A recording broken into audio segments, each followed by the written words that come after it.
Culture, nutrition. Ils ne savaient pas que c'était impossible. Alors ils l'ont fait. Bonjour à toutes et à tous, je suis ravi d'accueillir le 43e invité du podcast Culture Nutrition. Ensemble, nous allons parler de fermentation, d'artisanat et d'entrepreneuriat, entre autres. C'est le cofondateur du Labo du Moulin, la première marque de kéfir de fruits et de légumes en France. Aurélien Favaz, bonjour et bienvenue. Bonjour Grégory, merci à toi. Écoute, avec grand plaisir, je suis très content de t'accueillir dans le podcast. C'est ce qu'on disait rapidement en off avant de démarrer l'enregistrement, c'est qu'on a travaillé ensemble, enfin Nutrikeo et toi quand tu étais marketeur Mmh. dans l'industrie agroalimentaire dans une précédente vie professionnelle. Donc ça fait plaisir de se retrouver maintenant que tu es passé côté entrepreneuriat. Donc pour commencer, on va commencer par le commencement si tu veux bien. Qu'est-ce qui t'a poussé, toi et ton équipe, à vous lancer dans le monde de la fermentation et plus particulièrement dans le domaine du kéfir de fruits? Justement, ça fait écho avec mon passé, professionnel. En fait, je suis quelqu'un qui est profondément convaincu que, notre alimentation, est en lien avec notre santé, que bien manger, fait qu'on va bien vivre, qui était le slogan de mon ancien employeur. Et voilà, je suis convaincu de ça, donc et et en plus, j'aime mon métier, de marketing, de combler des attentes consommateurs, d'innover, et donc j'ai décidé en effet de me lancer dans l'entrepreneuriat, avec cette volonté de continuer à faire ce métier et ensuite apporter un vrai sens, dans les produits que je pouvais commercialiser. En l'occurrence, le kéfir de fruits, parce qu'en fait, moi j'ai tendance à dire qu'il y a rien de mieux que le kéfir de fruits, une boisson naturelle qui est bonne pour la santé, si tout le monde pouvait boire du kéfir, peut-être que notre société, aurait pas les mêmes, le même état, de santé, du microbiote et cetera. Donc c'est ça qui m'a motivé quoi, vraiment. Essayer de vraiment d'aider les gens à bien manger pour bien vivre. Et tu es arrivé sur le kéfir, mais ça aurait pu être sur d'autres produits, qui sont bons pour la santé? Ouais, ma démarche, elle était je veux me lancer dans l'entrepreneuriat, ça me passionne depuis toujours. Je veux le faire sur des produits, qui ont du sens, avec cet impact santé. Donc j'ai étudié le marché, j'ai étudié les attentes, et en l'occurrence, le voyage, donne toujours pas mal d'idées. Donc j'ai voyagé au Canada et j'ai découvert les immenses linéaires de kéfir et kombucha en Amérique du Nord. C'est absolument phénoménal.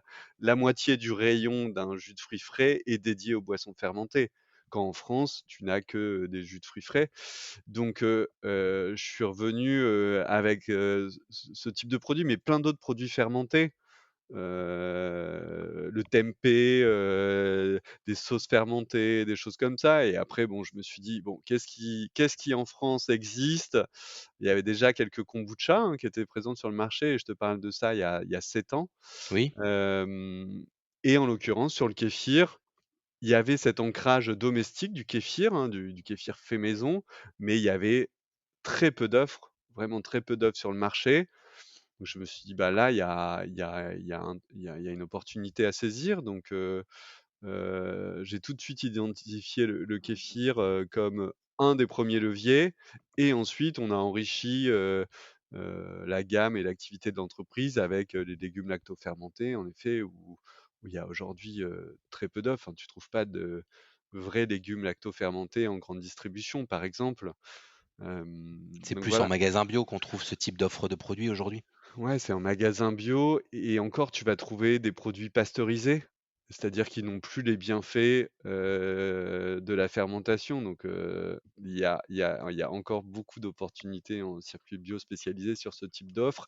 Et je vais pas tout dévoiler, mais j'ai aussi plein d'autres pistes, tu vois, pour l'avenir, pour continuer, à, proposer des aliments, bons, sains et fermentés, sur les marchés.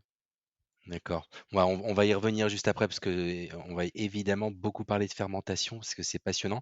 C'est vrai que j'aurais pu commencer par ça, mais peut-être que tout le monde ne sait pas ce que c'est que du kéfir de fruits. Est-ce que tu peux, nous expliquer, en quoi ça consiste et quelle est la spécificité de ce type de produit? Ouais, le kéfir de fruits, moi, je le résume comme une eau pétillante, légèrement acidulée, pauvre en sucre et qui est consommée notamment pour ses bénéfices, probiotiques. Hem et ça se fabrique par de la fermentation. En l'occurrence, on prend de l'eau, des fruits. En général, c'est des fruits séchés, la figue étant, un des meilleurs, des agrumes, du sucre qui va disparaître pendant la fermentation et qui sert d'énergie et on ajoute ces fameux ferments de kéfir, appelés également grains, qui n'ont de grains que le nom, hein. Ce n'est pas des graines, c'est vraiment des Le ferments de nom kéfir. et l'apparence, parce que ça ressemble vraiment à des petites bulles, des petites billes. Ouais, ça ressemble à du gros sel gélatineux, à des mini choux-fleurs, gélatineux, et ça, c'est une symbiose entre des bactéries et des levures. Et ce qui est absolument génial dans le kéfir, c'est qu'on ne sait pas vraiment d'où ça vient, on ne sait pas vraiment comment c'est fabriqué. La science travaille dessus, chaque jour et elle en découvre un peu plus. Mais on ne sait pas vraiment d'où vient les grains de kéfir et du coup, c'est quand tu parles à des gens du kéfir de fruits, vraiment tu peux les amener dans des univers, assez flous parce que bah, c'est pas comme, un produit, traditionnel agroalimentaire. On sait, comment on le fabrique, tu vois? Là, le kéfir, ben, on sait pas d'où viennent les graines, donc nous, on a des grains de kéfir, des ferments de kéfir qu'on nous a donnés, il y a une dizaine d'années et si tu veux, c'est tout à chaque fois que tu fabriques du kéfir, tu en as plus. Tu mets, une poignée de grains de kéfir, tu ressors avec une poignée et demie, tu vois? Ça continue de se multiplier, donc c'est comme le levain, du Oui? pain. C'est tu es à un moment, tu es envahi. Donc voilà, cette boisson, elle est fabriquée avec, ces ingrédients et ça va venir fermenter entre 2 à 3 jours jusqu'à, parfois une semaine en fonction des recettes. On tamise, hein, on ne filtre pas, c'est pas de la microfiltration, vraiment on tamise pour enlever les fruits, les ferments, et ensuite on met en bouteille ou en canette, on ferme tout ça, on laisse chambrer. C'est une énième fermentation pour que la pétillance monte et ensuite, bah, c'est prêt à commercialiser, à déguster, bien frais et c'est encore meilleur. OK, alors ce qui est incroyable dans ce que tu dis, que je ne savais pas, autant je sais que quand tu es un particulier qui veut fabriquer du kéfir, on se refile des bocaux avec des grains de kéfir, un peu, comme ça sous le manteau. C'est une espèce de grande chaîne de l'amitié. Mais je savais pas que même les industriels, les gens qui fabriquaient en plus grande quantité comme vous, en fait, vous étiez sourcés à l'origine avec un kéfir, que quelqu'un vous avait donné. Enfin, il y a pas un fournisseur de kéfir, autorisés tels qu'on a des fournisseurs de ferments pour les yaourts, par exemple? Non, il y a pas de fournisseur de grains de kéfir. C'est exactement en fait, tu emploies le mot industriel, alors on se qualifie pas d'industriel du kéfir, on est des artisans à grande échelle, mais le kéfir de la même manière que tu fais le kéfir chez toi. OK. Et donc, des grains, on en a, beaucoup, beaucoup et en effet, c'est quelqu'un qui nous les a donnés. En l'occurrence, c'est de la famille, de mon associée Sylvie qui nous avait donné ça et c'est toujours, les mêmes. Donc ouais, ouais, ça c'est dans le kéfir, moi, je vois aussi une certaine forme de tradition qu'on perpétue, et ça a un peu une forme de magie, Mmh. également et c'est ça qui rend notre métier encore plus fabuleux. Mmh mh.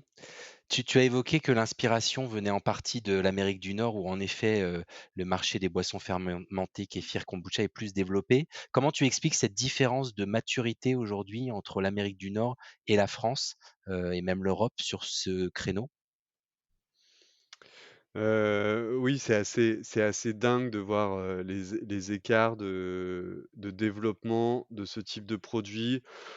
Mon explication et je suis pas un expert, mais je pense on est des latins, on est porté sur le plaisir, le goût, et qu'on est on est moins porté sur, le fonctionnel, alors qu'un consommateur, nord-américain ou, du Royaume-Uni, ou même, australien, tu vois? Enfin bref, on peut-être anglo-saxon, je ne sais pas, est porté sur la fonctionnalité, sur le bénéfice de quelque chose.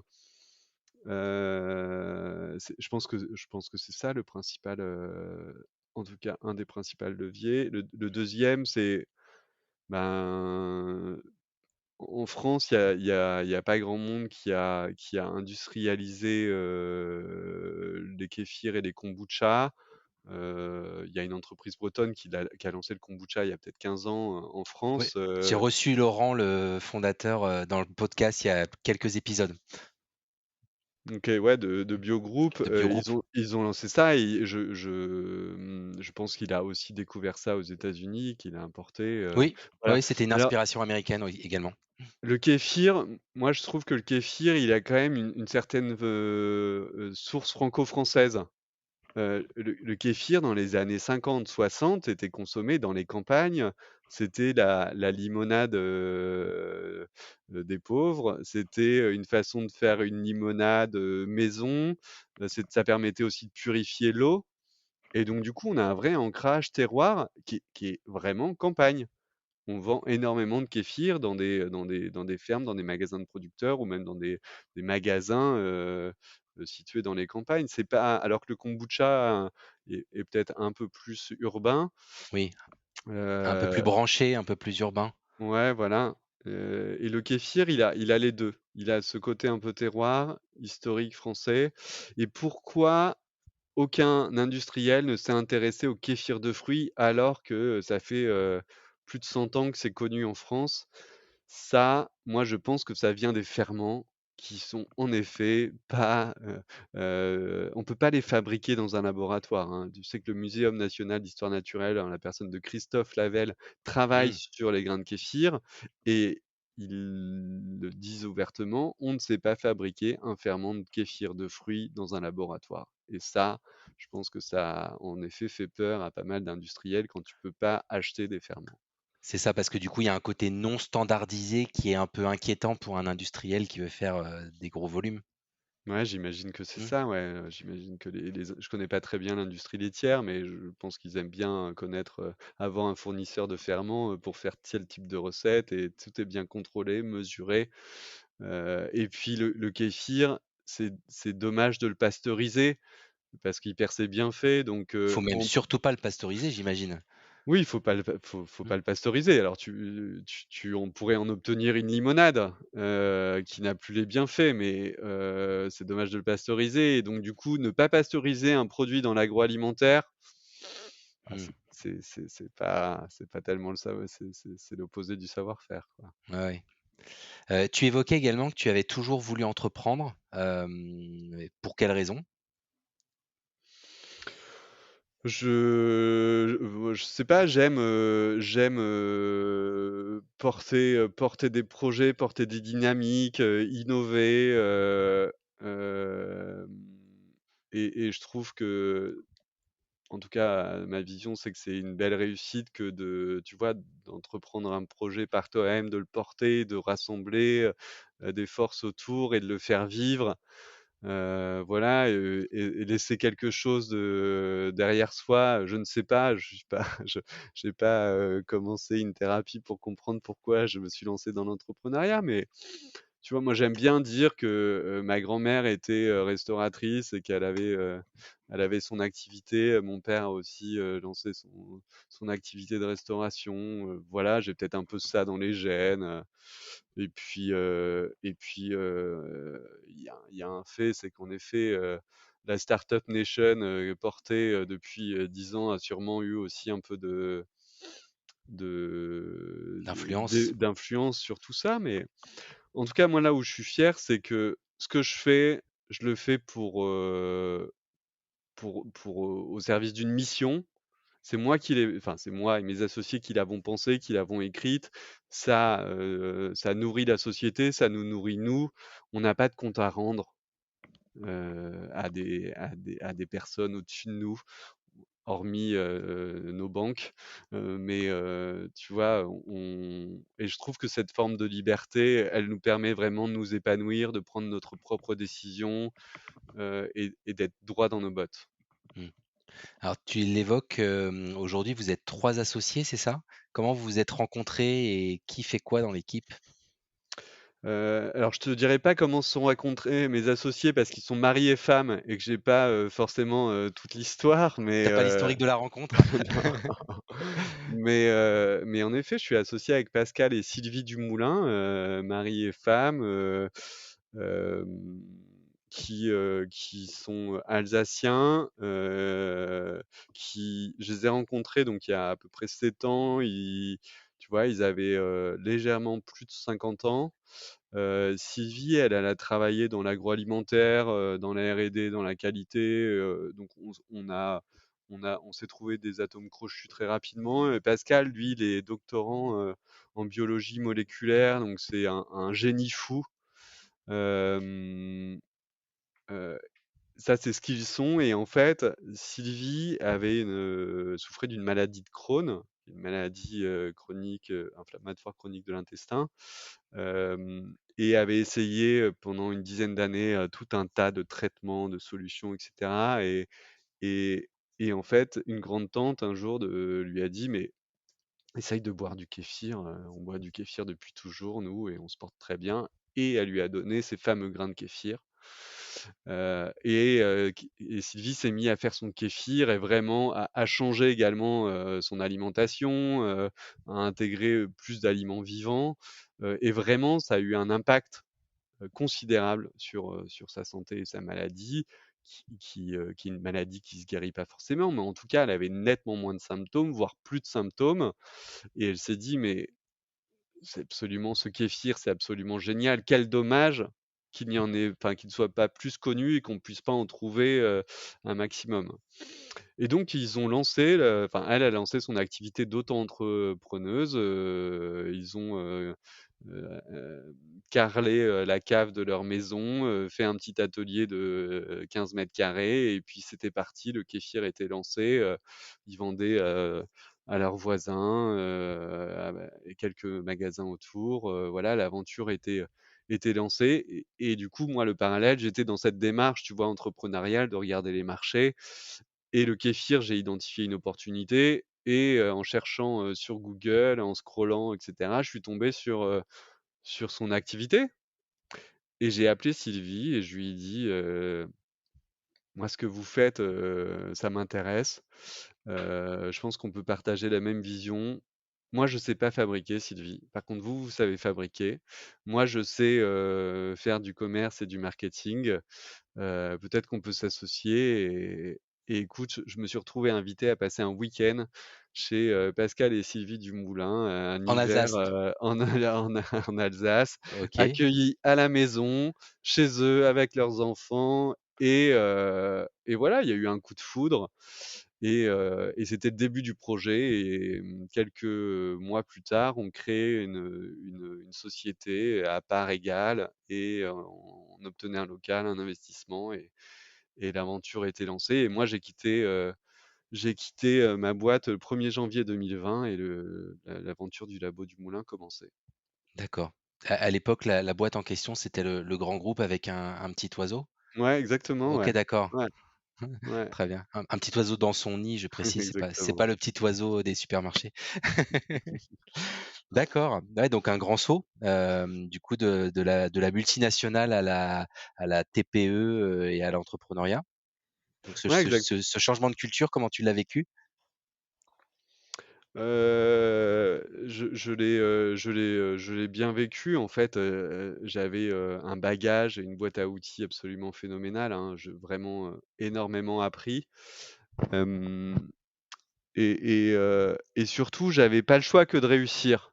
J'avais pas le choix que de réussir parce que j'avais pas de salaire, hein, je suis parti, comme ça, donc il fallait continuer à vivre. Donc j'avais un enjeu de réussite.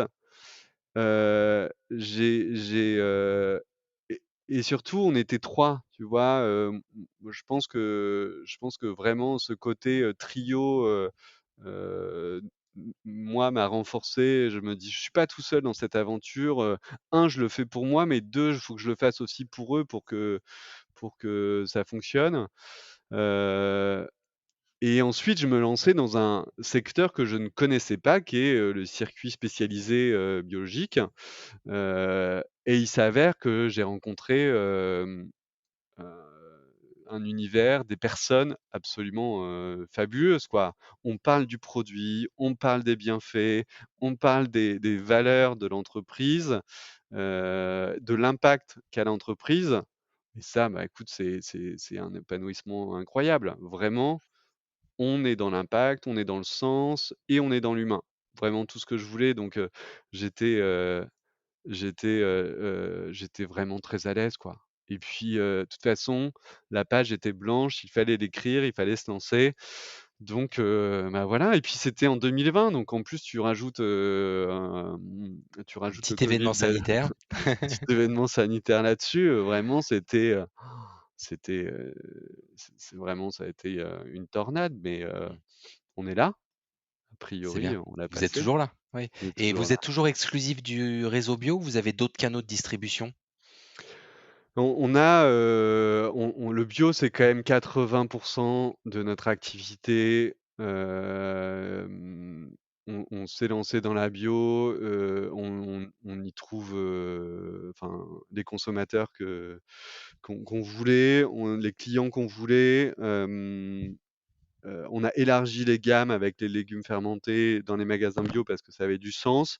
Après, en effet, on a été, sollicité par, la grande distribution, notamment en local, en Alsace où voilà, les magasins voyant, de plus en plus nos produits, ben, sont venus nous voir. Des enseignes urbaines également, très urbaines, sont venues nous voir, en tout cas, Heu, on a des collaborations avec ces enseignes-là et après il y a la restauration. Moi, tu vois, j'ai un peu ça dans le sang, donc j'avais envie de développer ça. Le Donc côté RHF, restaurant et cetera? ouais, le côté restaurant, parler avec, avec des cuisiniers et des cuisinières, avec des restauratrices et des restaurateurs, ouais, j'avais envie de ça, donc on a diversifié, les circuits, mais bon, la bio, reste quand même, le plus gros, de notre activité, ouais. Mmh. J'ai lu que, tu avais enfin vous aviez, co-construit avec un panéliste, une espèce de suivi du marché des boissons fermentées en France et donc ça vous permet de vous positionner sur ce marché des kéfirs. Aujourd'hui, vous êtes le leader sur les kéfirs de fruits? Ouais, moi j'avais un background panel, tu vois, dans mon métier de marketeur, donc très vite, j'avais envie de me dire: «Bon, on se parle de quoi en fait, du kéfir et le kombucha en France?» Donc j'ai contacté, des panélistes pour tout d'abord dire: «Oui, combien il y a de consommateurs? C'est quoi le taux de pénétration, du kéfir et du kombucha?» Donc combien de consommateurs achètent du kéfir ou du kombucha en France, sur une année? Et je crois qu'on était à je vais 2-3 de taux de pénétration et Ouais, ça, donc je te c'est tout parle de petit. 2021, Ouais, heu et donc je me suis dit: «Ah ouais, en fait, bon, il y a du travail». Donc c'est parti et bon les ça, c'est la partie panel consommateur et ensuite j'ai fait en effet appel à des panels distributeurs pour dire, donc tu en as un spécialisé pour la bio et un pour la GMS pour dire: «C'est quoi le marché en chiffre d'affaires et c'est quoi les positions de chacun?»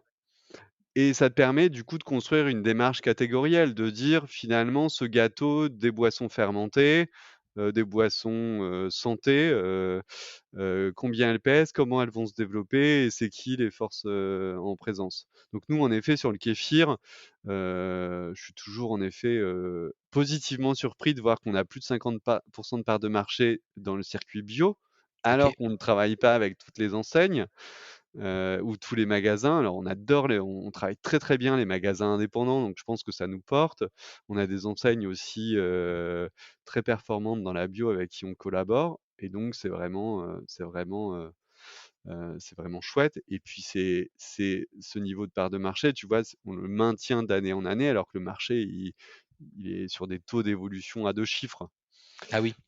et après il y a la partie GMS, donc ben, dire qu'on est, leader en GMS d'un marché qui est tout aujourd'hui tout petit, je sais pas si ça a vraiment du sens. Après on est pionnier, et en effet, on a du coup, un énorme taux de part de marché, 65, bon, c'est colossal, mais en fait, le marché surtout, il faut qu'il se construise.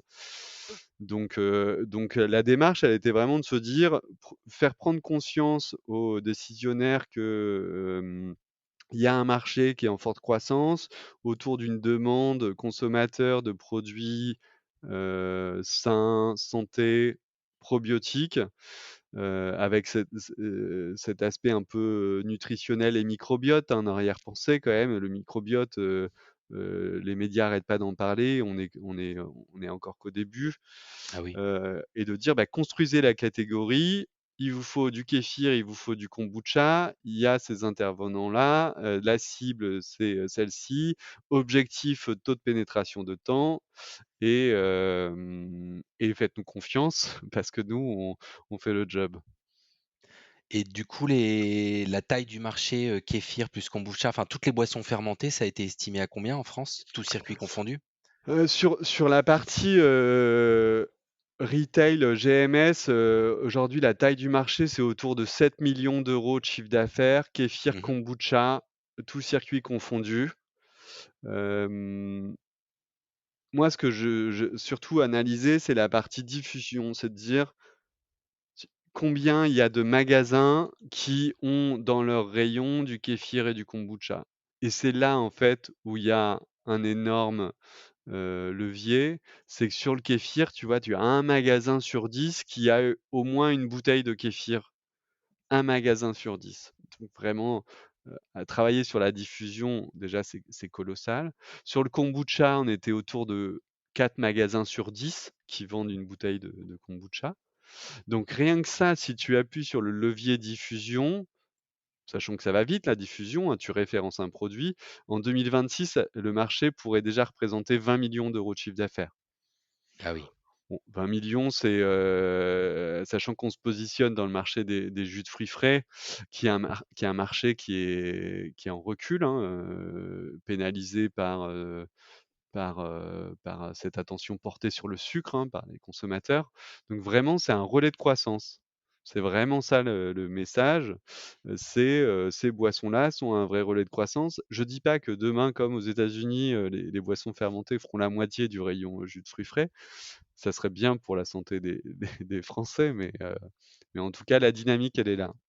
Mmh. Ouais, parce qu'aux États-Unis, il y a carrément PepsiCo qui a racheté, le leader du kéfir, nord-américain. Ouais, PepsiCo a racheté, Chevita, qui est en C'est effet ça, le leader. En Australie, Coca a racheté une marque de kombucha. Bon, ça, c'est des faits d'il y a déjà peut-être, plus quelques de années, 4, hein. ouais, Ouais, plus ouais. de 4 ans. Heu et après en Angleterre, il se passe aussi pas mal de choses, hein. On Le marché des kéfirs kombucha est jugé comme un marché, mature au Royaume-Uni. Moi, j'aime bien l'anecdote de Johnny Wilkinson, un rugbyman anglais qui a sa marque de kéfir et de kombucha en Angleterre. Donc tu vois, c'est des marchés, qui ont de l'avenir devant eux et surtout, c'est vertueux.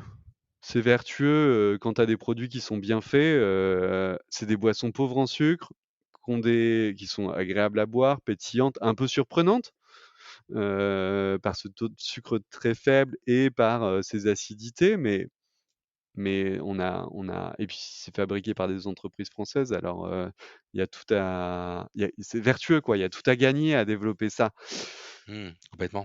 Et au niveau fabrication, c'est toujours fabriqué en Alsace ou, il y a un autre, site de production? Nous, on est toujours, en Alsace, à Bischwiller, une commune, à côté d'Haguenau, au nord de Strasbourg.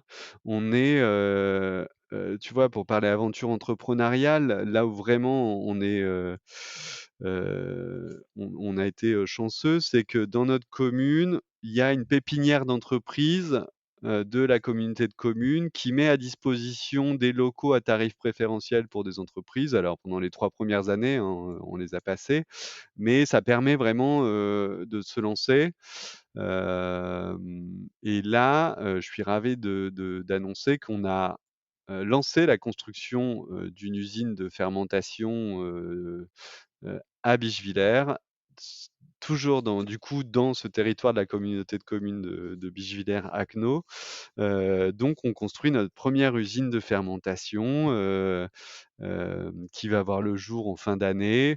C'est un énorme projet, hein, forcément, une prise de risque, importante, mesurée mais importante.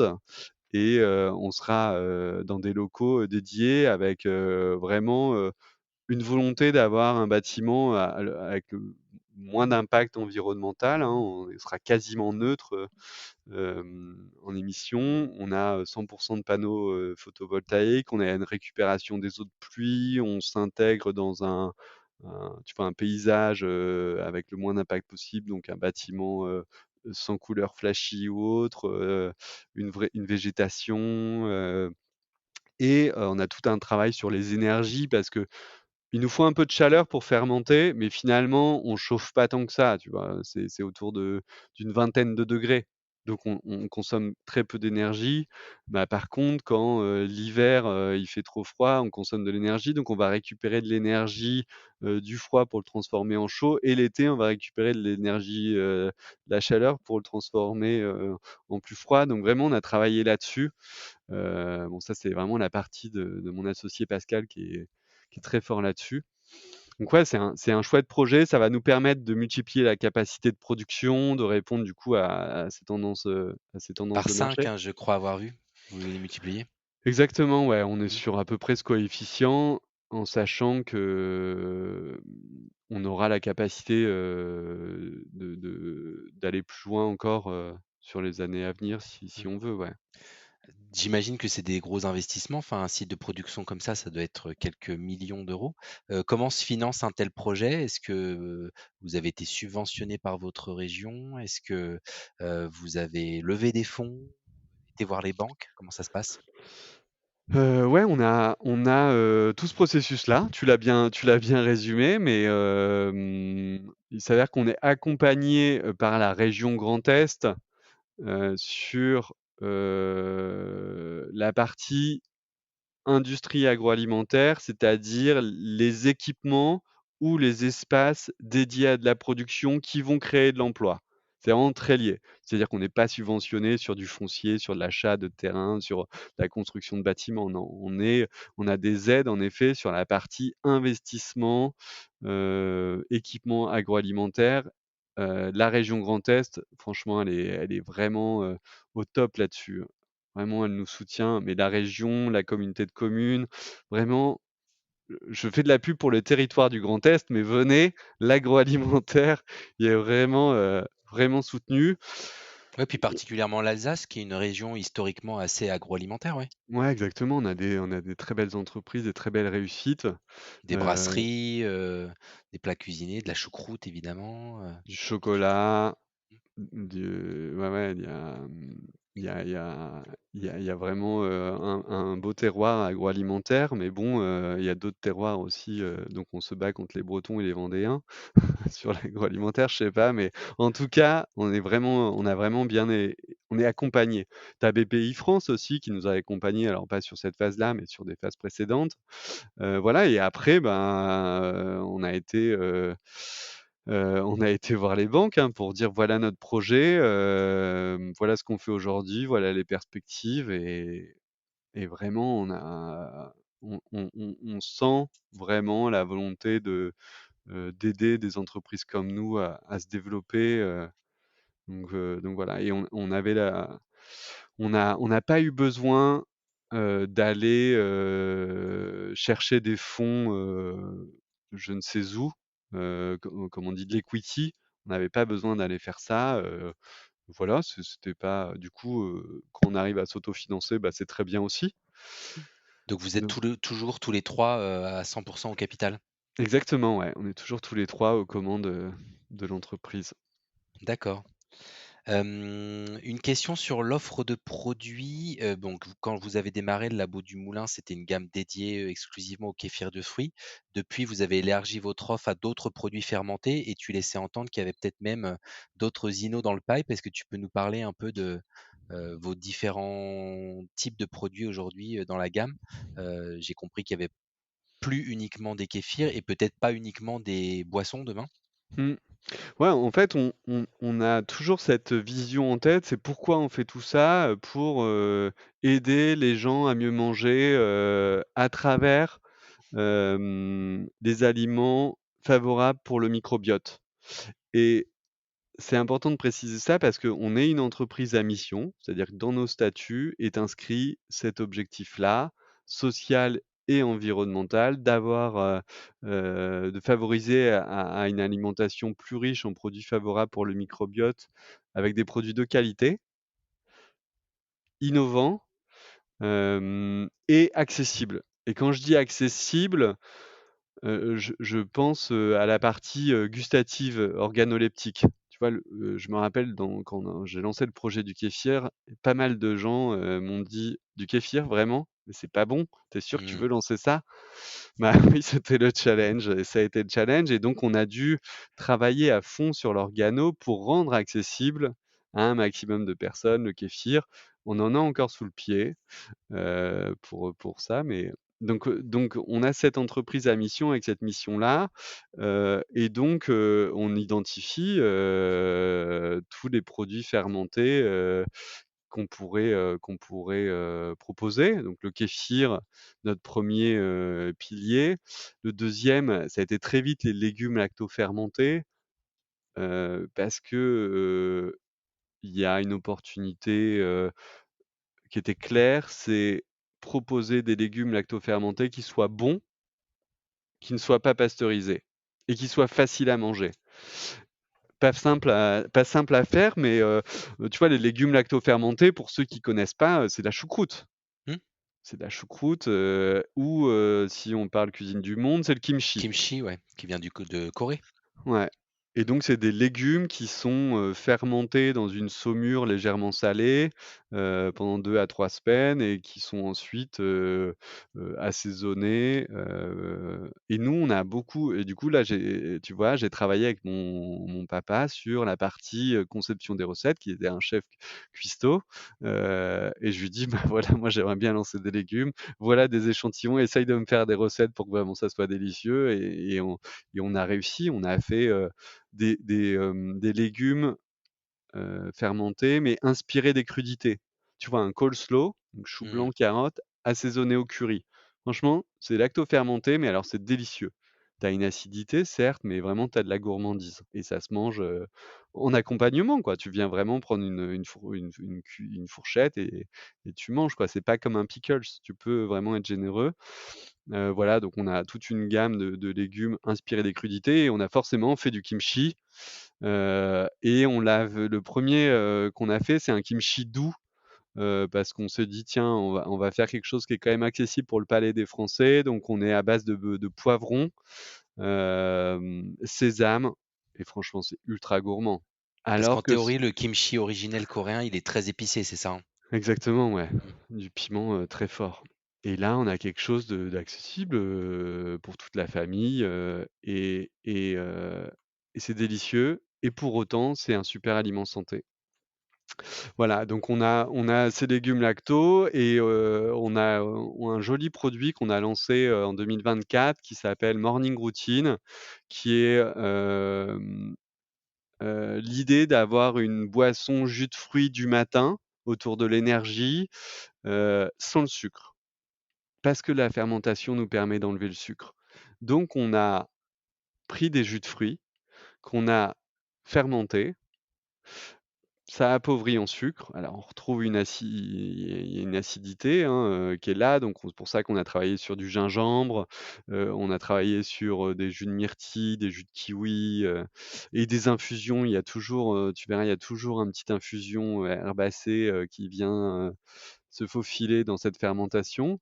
Hem et on a enrichi cette boisson avec des fibres prébiotiques Il y a 2 souches. La première, c'est les figues de nos kéfirs.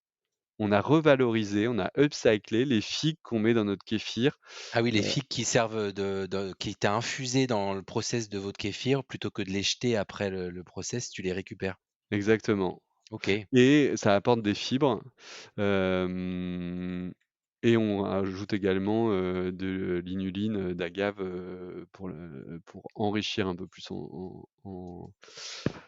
en fibres et ensuite on rajoute de la vitamine C avec de l'acérola et du coup dans cette boisson-là, tu as pour ton matin, une boisson, voilà, à base de fruits, veloutés avec un peu de texture et 50 de tes apports en vitamine C, 10 de tes apports en fibres et on sait qu'il y a un vrai enjeu sur les fibres, sur la oui. consommation et des probiotiques, en tout cas des ferments actifs, hein, parce qu'on ne peut pas écrire le mot probiotique, donc des ferments actifs et franchement avec ça, tu es au top de ta journée. Ça s'appelle Morning Routine et c'est, une boisson qui contient 5 doses du lundi au vendredi et c'est absolument, moi c'est mon bébé parce que, franchement je suis adepte de ce produit-là. C'est vraiment j'ai arrêté les jus de fruits il y a très longtemps.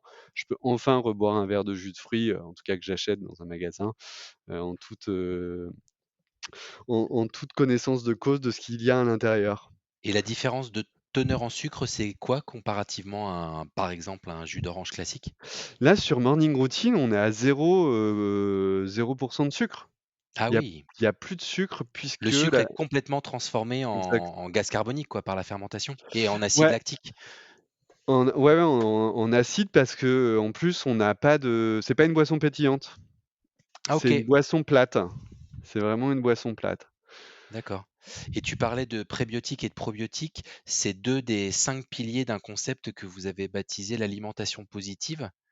Oui, J'ai vu ça sur votre oui, site. oui, alors un concept, je sais pas, en tout cas, quand tu t'intéresses à la nutrition, tu sais que tu as des piliers à avoir, et moi, c'est comme ça qu'en effet, on essaye de le rendre, le plus, accessible, en pédagogie.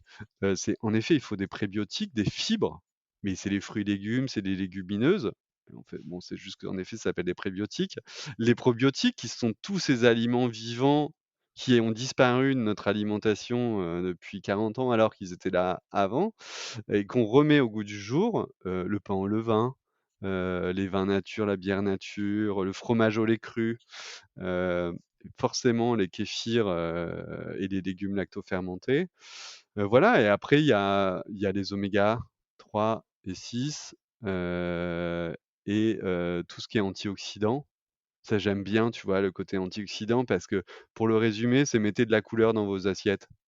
Dès que tu viens mettre de la couleur, tu as des antioxydants. Alors, je parle à un expert, donc mais en tout cas, moi, je le généralise. Tu mets du rouge et il y a des antioxydants avec les fruits les fruits rouges, par exemple. Tu mets des épices, ben, voilà, il y a des antioxydants et puis le dernier point, c'est, d'être actif, d'avoir voilà, de bouger, d'être dynamique. C'est pas un je le raconte pas comme, quelque chose que nous on a conçu, hein. C'est plutôt, on a mis à l'écrit des choses qu'on a lues dans la littérature de nutrition, ouais. Mmh. En tout cas, vous vous ancrez dans ce mouvement-là, enfin vous Mmh, vous reconnaissez dans ce mouvement-là. mmh. La fermentation, on l'a évoqué, c'est un processus qui est minutieux, exigeant, très technique. Peux-tu nous expliquer comment se déroule la R&D chez vous? J'ai l'impression que Pascal a l'air d'être, assez pointu sur le sujet. Enfin, comment vous êtes organisé? Ouais, c'est vraiment un point fort de notre société, c'est la R&D, hein. Tu l'as compris avec notamment d'exemples comme, le travail qu'on a fait sur les légumes lactofermentés ou Morning Routine. C'est le cœur du réacteur de notre société, c'est la R&D parce qu'on parle d'un process de fermentation qui est un process naturel. On sélectionne pas, on fait pas de la sélection, tu vois, de levure, de ferments. On est vraiment de la fermentation, que je pourrais dire sauvage. Donc ça nécessite énormément, énormément de maîtrise. Donc il y a Sylvie et Pascal, qui sont, les 2 génies qui, travaillent là-dessus, qui essayent beaucoup de choses. Vraiment, vraiment, vraiment, il y a beaucoup, beaucoup d'essais. il y a beaucoup de ratés forcément. Alors moi je déguste pas tout, hein, je les laisse d'abord déguster et après j'attends le feu vert pour pour déguster. Mais ouais, on a un labo R&D, dans l'entreprise, avec, tout ce qu'on imagine, toutes les machines de test et cetera. On a une mini chambre de fermentation qui nous permet de faire nos essais et puis on teste beaucoup de choses. On teste beaucoup de choses, ouais. Mmh. Notamment sur les nouveaux produits, vous réfléchissez à des produits, plus solides? On réfléchit à des produits plus solides, parce qu'il y a, ce levier, protéinique qu'on n'a pas, tu vois? On n'arrive pas à apporter de réponse. Il y a un lien quand même fermentation et protéines qui est intéressant à travailler. Par exemple, des légumineuses. Sur Quand le tu tempeh que tu as cité tout à l'heure? sur le tempeh, qui est un exemple, qui est je s qui est une C'est des graines de soja fermentées, enfin voilà, merci, tu vois? compactées, fermentées? Ouais, je suis pas un expert de ça, mais en tout cas, quand tu viens consommer de la légumineuse, mais même un pois chiche ou une lentille, finalement, la protéine n'est pas vraiment biodisponible.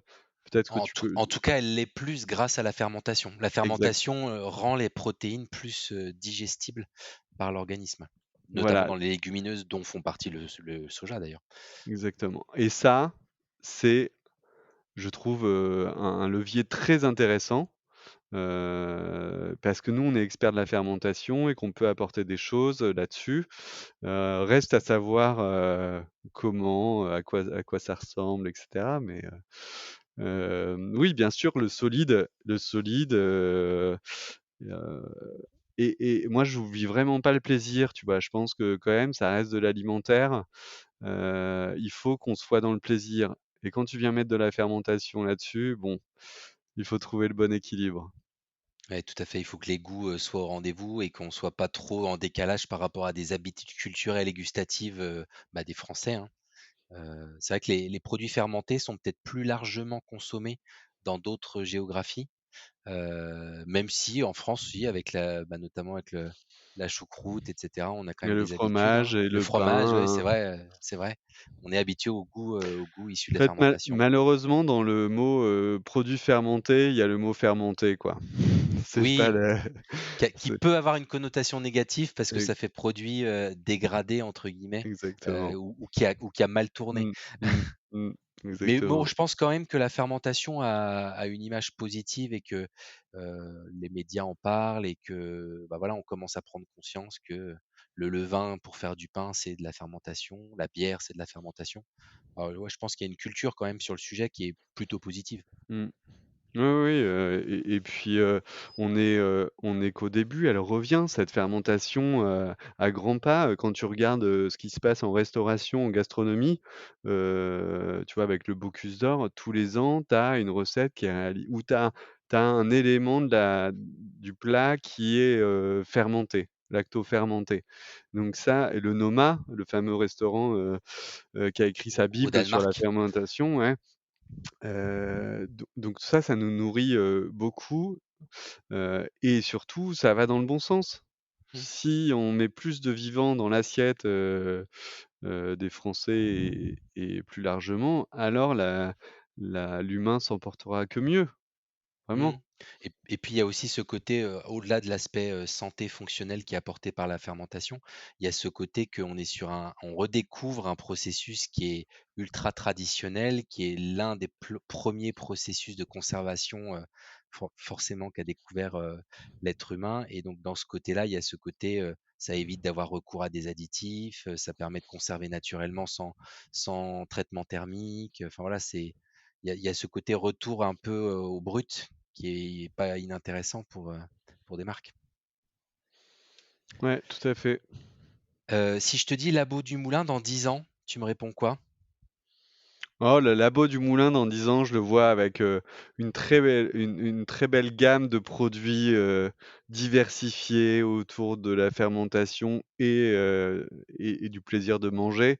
Mais vraiment, je l'ai pensé comme, parce que ce qu'on raconte, c'est que le labo, c'est, le labo de fermentation, le labo de R&D, du moulin de Sievy et Pascal. Moi, je ne suis qu'un porte-parole de cette histoire de Sylvie qui avait cette maladie de Crohn, qui s'est soulagée, qui est en pleine santé aujourd'hui de son potentiel grâce à une alimentation vivante. Donc heu,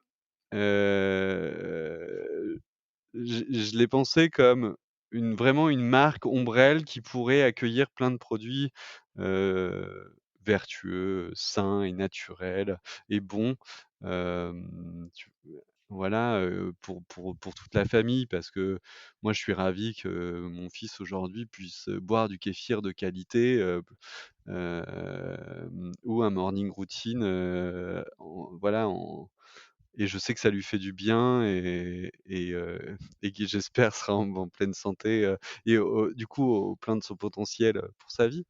Donc Mmh. ouais, c'est là que je vois le Labo du Moulin. Mmh. Bah, c'est l'heure de la question signature de ce podcast. Ils ne savaient pas que c'était impossible, alors ils l'ont fait. Et toi, qu'est-ce que tu as fait d'impossible? Qu'est-ce que j'ai fait d'impossible? J'ai fait aimer le kéfir. Non, Oui. Donc tu es je en train de faire aimer le on kéfir est aux on est Français? on est en train de faire aimer le kéfir, on est en train de rendre cette boisson, connue au plus grand nombre, franchement, je vais mentir en effet de dire que je savais pas que c'était impossible, mais je savais que c'était un énorme challenge et c'est pour ça que je l'ai fait, tu vois? C'est parce que vraiment on m'a dit: «Ça va être dur». Et après il y a un autre truc entrepreneurial qui est c'est en fait de créer une entreprise, c'est quand même un énorme challenge. C'est un énorme challenge et je m'en rendais pas vraiment compte du challenge que c'est. Au-delà de la mission, de la vision, tu as quand même un vrai, pilier qui est l'équipe. Tu as besoin de créer une équipe, très solide et moi je suis ultra reconnaissant, de nos salariés en fait qui c'est grâce à eux, c'est pas grâce à nous 3, c'est grâce à eux que le Labo du Moulin est ce qu'il est et que les gens puissent, se délecter de nos produits donc franchement je trouve que ça vraiment c'est une belle réussite, ouais. Ouais, c'est une très belle image en effet, puisque l'entrepreneur, il a souvent une idée, mais il est incapable de la mener à bien tout seul. Enfin si, ça existe, hein, des gens qui entreprennent tout seuls, mais généralement surtout quand tu crées une marque, un produit, enfin tu as besoin de gens pour, la mettre en musique cette marque, la fabriquer, la commercialiser, la livrer. Donc c'est ça la magie, c'est de réunir toutes ces personnes autour du même projet et de cette même vision qui a été initiée par vous 3. En effet, tout seul, on va plus vite, mais à plusieurs, on va plus loin. C'est ce qu'on dit, je Exactement. crois. Eh beh, écoute, ce sera le mot de la fin. J'espère que le Labo du Moulin ira très loin et que dans 10 ans, ce sera plus 3 ou 4 des Français qui boiront du kéfir, mais 30 ou 40. C'est tout ce qu'on peut vous souhaiter. En tout cas, je pense que c'est sur la bonne voie et que, vous êtes à la croisée des chemins en termes de ce qu'attendent pas mal de consommateurs, hein, en termes d'alimentation saine, de boissons moins sucrées, d'une alimentation plus durable, plus ancrée dans les territoires aussi. Tout ça, c'est hyper intéressant. Donc, un grand merci à toi, Aurélien, d'avoir partagé cette expérience entrepreneuriale avec nous tous, Mmh mh. de nous avoir donné envie, je pense, de goûter aux boissons fermentées naturelles si on ne l'a pas déjà fait. Personnellement, je vais m'enquérir de goûter le morning routine. Ça, j'avais vu passer l'actu et je crois qu'on l'avait relayé dans Culture Nutrition, mais j'ai pas encore goûté, donc je vais aller en trouver dans mon magasin bio préféré. Je suis curieux de goûter à ça et de faire goûter à mes enfants aussi. Et puis bah voilà, bah merci pour tout ce partage de connaissances sur la fermentation qui est aussi très prometteuse et qui Ouais. donne envie de continuer de développer des produits autour de cet axe d'innovation. C'est super intéressant. Merci 1000 fois pour cette opportunité, Grégory. Merci à Nutrikeo et tu vois, je voulais finir sur une petite touche un peu à la Perrier, mais moi j'ai soif, alors je vais me faire un petit kéfir. Ah, magnifique, avec le Et petit voilà. son de la canette qui vient de pchiter. J'espère qu'on l'a bien entendu. Donc c'est quel parfum du coup pour terminer On est cette sur journée? un kéfir fruits rouges, kéfir de fruits rouges sans sucre. Un Très régal. bien. Bon, Merci encore merci à toi Aurélien. et à bientôt. À bientôt et bonne journée à toutes celles et ceux qui nous écoutent et à très bientôt pour le prochain épisode de Culture Nutrition, le podcast. Salut!